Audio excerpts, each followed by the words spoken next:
Mi abuelo levantó su copa en mi cena de cumpleaños número 28 y soltó una frase que partió el aire en dos. Clare, muéstrame cómo has usado tu fondo fiduciario de $3 millones después de 25 años. La risa alrededor de la mesa se detuvo a la mitad del aliento. Los tenedores quedaron suspendidos. Hasta las velas parecieron dejar de moverse. Sentí cada latido retumbarme en los oídos mientras susurraba. Yo, nunca recibí uno. La sonrisa de mi abuelo se apagó. Su abogado dio un paso al frente y dejó un montón de estados de cuenta sobre la mesa con un golpe seco. Y en ese instante, antes de que alguien hablara, entendí que alguien sentado ahí no debía tener miedo, pero lo tenía. Me llamo Clare Monroe, y durante la mayor parte de mi vida pensé que ser la hija callada hacía las cosas más fáciles. Las hijas calladas no causan problemas. Las hijas calladas no rompen el equilibrio. Y en mi familia, equilibrio significaba fingir que todo era perfecto, aunque las grietas llevaban años abriéndose. Vivía en un departamento pequeño en Seattle con mi roomie, Jade. Trabajaba en una cafetería cerca, siempre oliendo tantito a espresso y canela. Era la única persona que veía cómo me desvelaba frente a mi laptop, freelanceando para pagar las cuentas, equilibrando contratos de UX que aparecían y desaparecían como estaciones del año. Se burlaba de que sobrevivía a punta de café y pura terquedad, pero también sabía la verdad. No tenía a nadie más que me respaldara. Mis papás, Elaine y Daniel, vivían al otro lado del lago, en Bellevue, en una casa de esas que la gente llama aspiracionales, césped perfecto, coronas de temporada perfectas, decoraciones de fiesta perfectas, y por dentro, una madre obsesionada con el control y la reputación, un padre que asentía a todo para evitar conflictos, y mi hermana Lily, que siempre flotaba por la vida, protegida por el cariño, y la cartera, de mis papás. Cuando crecimos, Lily tuvo el viaje, la escuela privada, el departamento pagado para que pudiera concentrarse. A mí me dijeron que la independencia forja carácter. Cuando necesité ayuda para firmar un contrato de renta porque mi historial crediticio era muy corto, mi mamá me dijo: no podemos rescatarte cada vez, Clare, cada vez, como si alguna vez hubiera habido una primera vez. Aún así, yo seguía asistiendo a las cenas, los cumpleaños, las fiestas. Seguía intentándolo, porque una parte de mí se aferraba a los momentos en los que mi abuelo Arthur se metía en mi vida casi de puntitas. Sonrisa suave, manos cálidas, voz paciente. Cuando tenía 6 años me llevó a caminar por la orilla del lago y me dijo: un día, me aseguraré de que estés a salvo, pase lo que pase. Era un recuerdo al que me aferraba sin darme cuenta de que, en realidad, era una pista. Mi cena de cumpleaños 28 debía ser simple pero elegante. Según mi mamá, el restaurante había apartado un salón privado, con luces cálidas color ámbar, manteles blancos y copas acomodadas como si fueran foto de catálogo. Todo se sentía escenificado, como el retrato familiar que tomábamos cada día de Acción de Gracias, rígido, pulido, falso. Llegué después del trabajo, todavía con mi gabardina, el cabello despeinado por el viento de Seattle. Mi mamá me dio una mirada rápida, pero al que le arregló el cabello fue a Lily. Ella me sonrió, ajena por completo a la tensión flotando en el ambiente. La cena empezó como siempre, Lily hablando de su última aventura, mi mamá radiante, mi papá callado y mi abuelo observando todo con una expresión que no pude descifrar. Manteniendo mi postura recta, me concentré en cortar mi comida. No sabía entonces que él estaba esperando el momento perfecto, esperando soltar una verdad que quemaría 25 años de mentiras.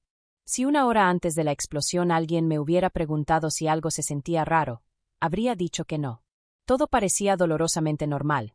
Mi madre corrigiendo la postura de Lily, mi padre pretendiendo leer la etiqueta del vino, Lily riéndose demasiado fuerte de sus propias historias. Pero debajo de todo eso, algo llevaba meses moviéndose, y yo lo sentía como un zumbido bajo en los huesos. La cena comenzó con los dardos habituales, comentarios de mi mamá sobre lo ingeniosa que me había vuelto, con ese tono que usaba cuando quería que todos supieran que en su opinión mi vida era consecuencia de malas decisiones, no de circunstancias. Clare siempre ha sido independiente, dijo sonriendo a la pareja en la mesa de al lado. Nunca necesitó mucho de nosotros. Lo dijo como si fuera un cumplido, pero me atravesó como empujón. Al otro lado, Lily jugaba con su pulsera de oro, delicada, del tipo que yo nunca recibí. Empezó a contar sobre su fin de semana en un resort, viaje pagado por mis papás. Mi papá se rió. Se lo merece después de trabajar tan duro. Parpadeé. Lily llevaba meses tomándose un descanso de la escuela. Empujé mi comida con el tenedor, recordándome respirar. Pero los recuerdos regresaron, punzantes. Cuando mi carro se descompuso en la carretera y le pedí ayuda a mi mamá porque lo necesitaba para ir al trabajo al día siguiente. «Eres adulta», me dijo. «Arréglalo».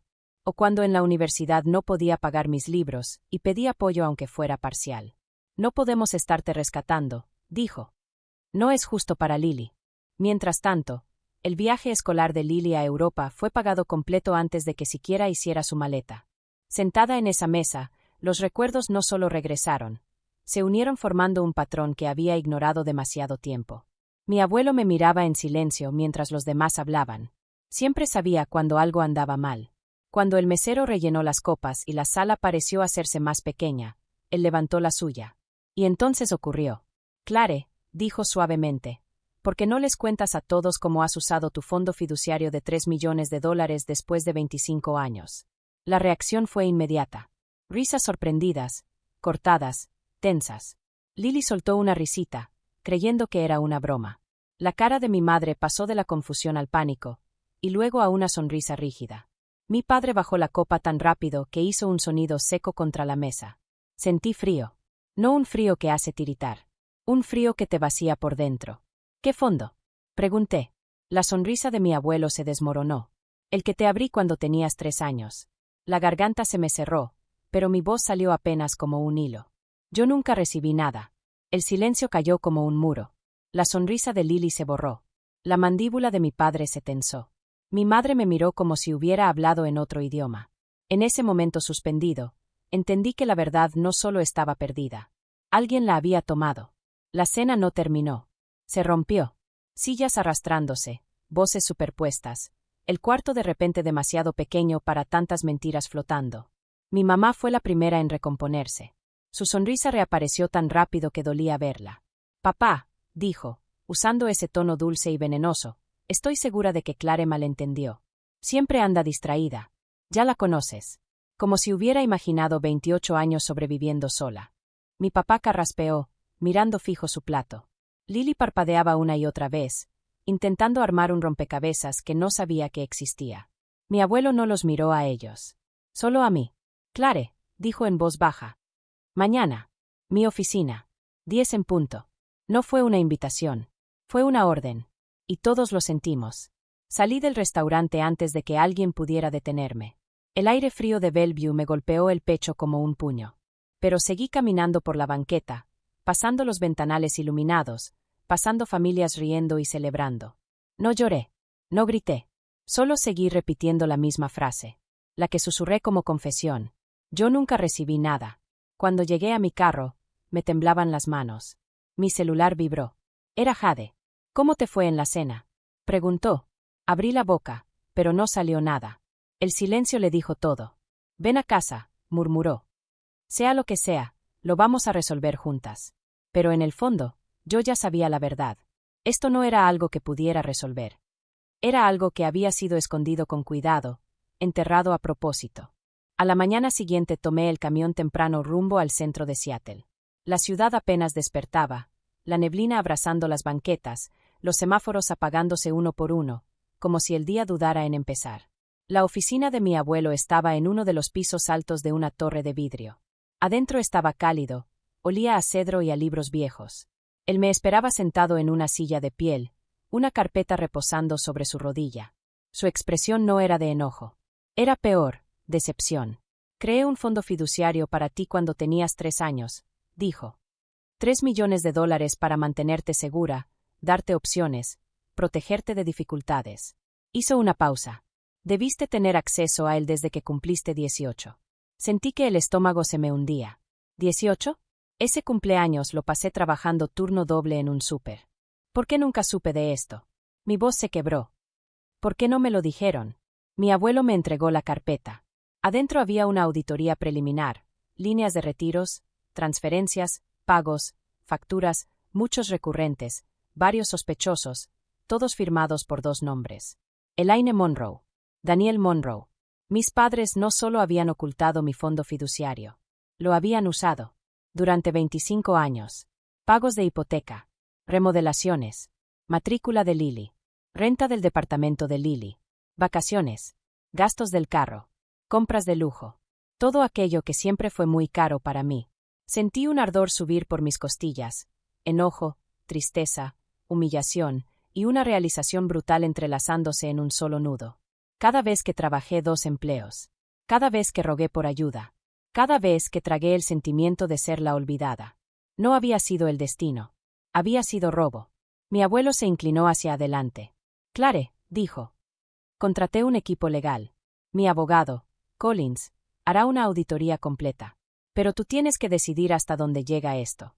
Miré las páginas, las pequeñas firmas ordenadas de las 2 personas que se suponía debían protegerme. Quiero todo, dije. Cada registro, cada recibo, cada dólar. Quiero la verdad.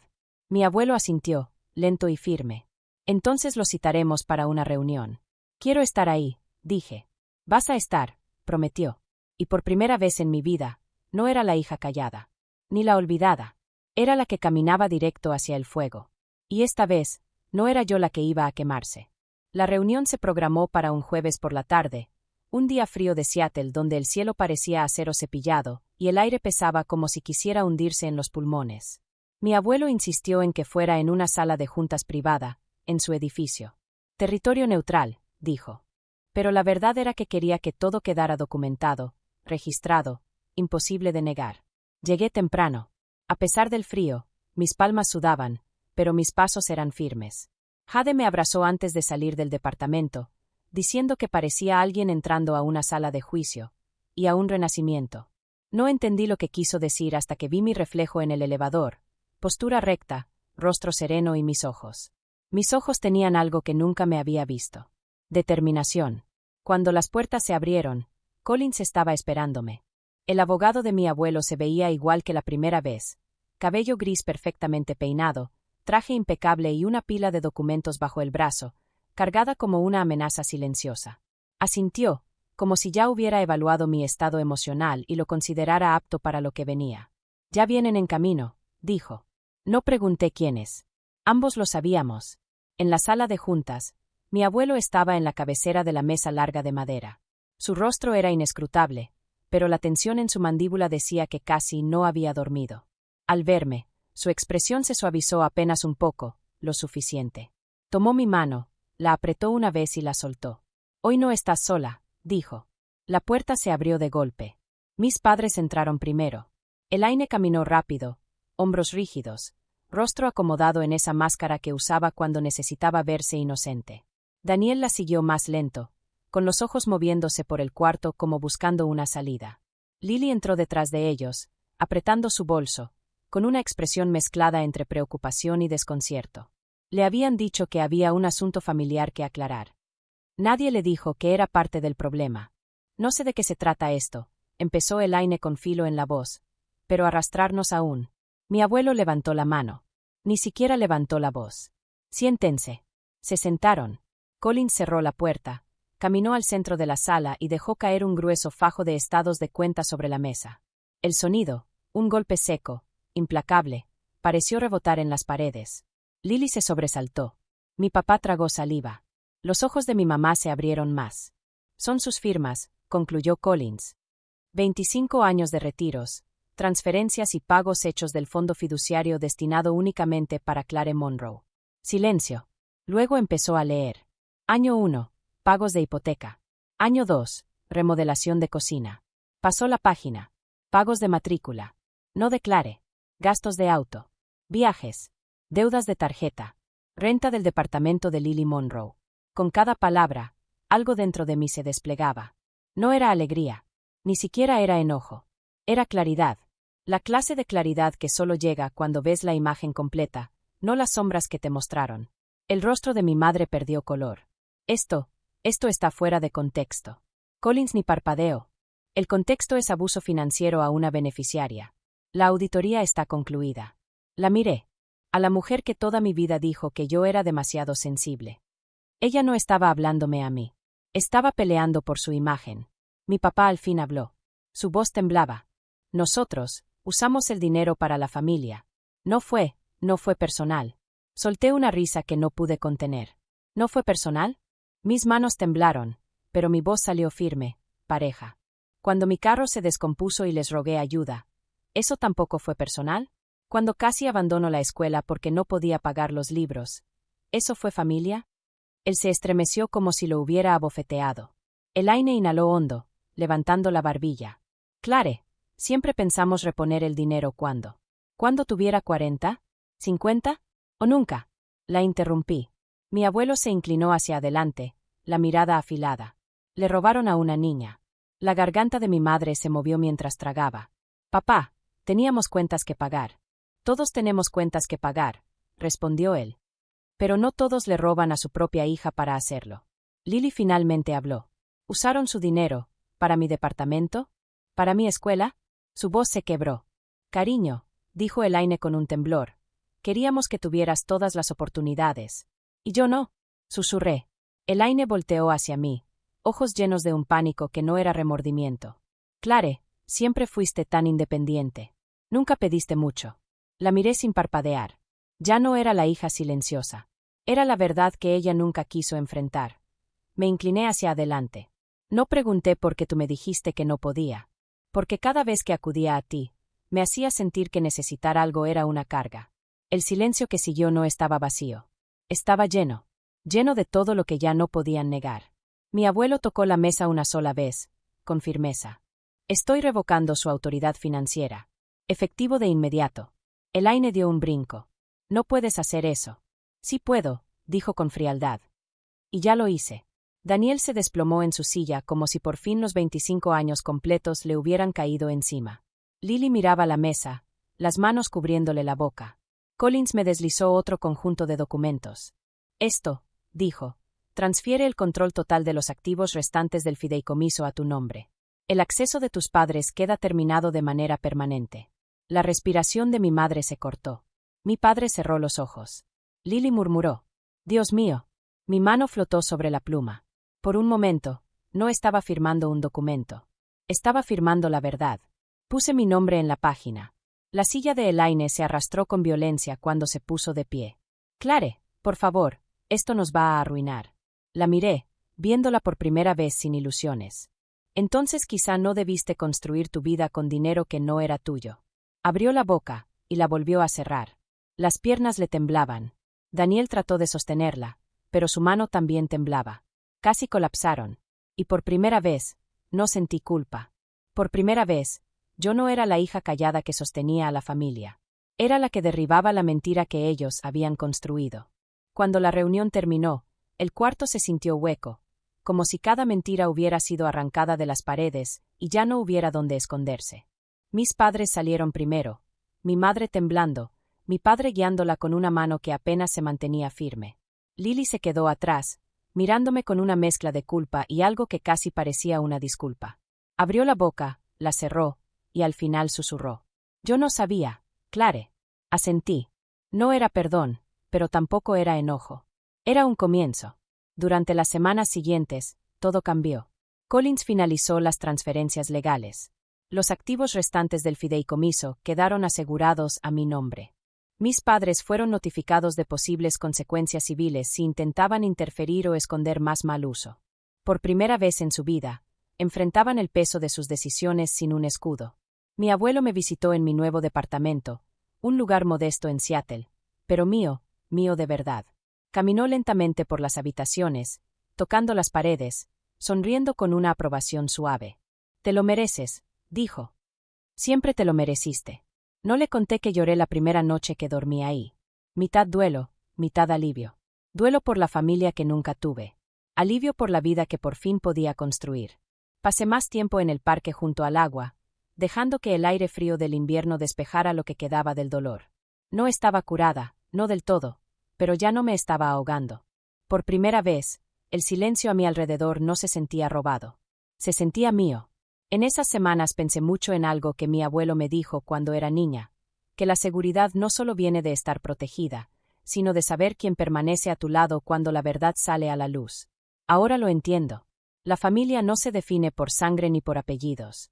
Se define por la honestidad, por la responsabilidad, por quienes no desaparecen cuando la verdad incomoda. No odio a mis padres. No creo que jamás los odie. Pero aprendí que la distancia también puede ser un acto de amor. Amor hacia mí misma. Hacia la vida que por fin puedo construir. Hacia la paz que jamás volveré a entregar. Si alguna vez tuviste que alejarte de personas que debieron cuidarte, quiero que sepas que no estás solo. Tu historia importa. Tus límites importan. Comparte tu experiencia en los comentarios. Y si esta historia se quedó contigo, sigue el canal para no perderte la próxima.